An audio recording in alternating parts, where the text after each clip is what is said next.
remercie la région d'abord d'être à l'initiative de cette réunion d'aujourd'hui, de lancement de cette structuration au niveau de la région Grand Est de notre secteur ferroviaire. C'est extrêmement important. On avait souhaité que la FIF puisse se structurer à l'échelle du Grand Est. Pourquoi? Parce que les régions aujourd'hui occupent une place de plus importante dans l'écosystème du transport ferroviaire, qu'on est de plus en plus à l'initiative de commandes tant sur les infrastructures que sur le matériel roulant.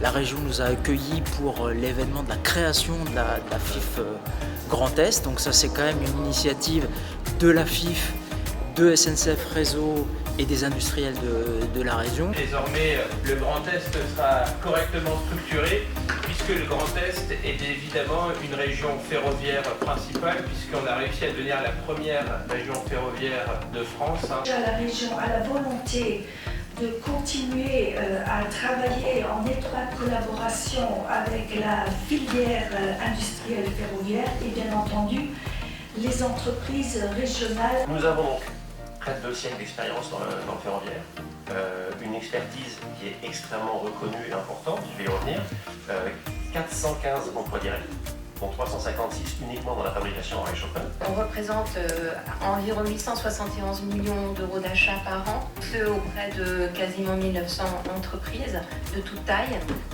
sur la région.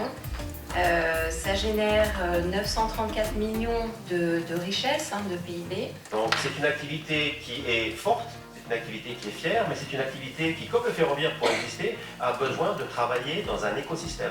Nous sommes totalement interdépendants les uns des autres. En ce qui concerne l'emploi, puisque ça soutient de manière directe, indirecte et de manière induite, pas loin de 12 750 emplois. Gare comme Oslo, et on a la chance d'être en croissance actuellement, et on en a parlé, ça demande de pouvoir attirer les talents. On a les apprentis et on a un CFAI qui est juste à côté. Donc on cherche à la fois des ingénieurs, mais des soudeurs, des usineurs et des chaudronniers également. Dans ma famille, il y a pas mal de personnes qui travaillent cette matière. Et c'est vrai que j'ai toujours été intéressé, et mon père d'ailleurs, qui lui m'a toujours aussi montré certaines choses.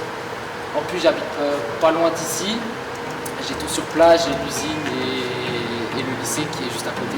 Et ça nous paraît intéressant d'avoir une industrie ferroviaire qui se structure à l'échelle de la région, de manière à être un correspondant quasi permanent de nos équipes, de travailler en interaction, d'apprendre de vous, nous-mêmes, donner de la visibilité à ce secteur industriel très important sur lequel les savoir-faire sont nombreux, sur lequel les capacités d'innovation sont nombreuses, de nous permettre tout simplement de construire ensemble le monde des transports de demain. C'était la convergence d'une volonté forte de la région, de cette région éminemment ferroviaire et de certains industriels. Alors je parle de la Linde, c'est évidemment l'Or, c'est évidemment Knorr-Bremse, c'est évidemment Oslo, c'est évidemment FS Group et de nombreux autres PME qu'il y a sur ce territoire qui ont convergé pour dire il faut qu'on se structure.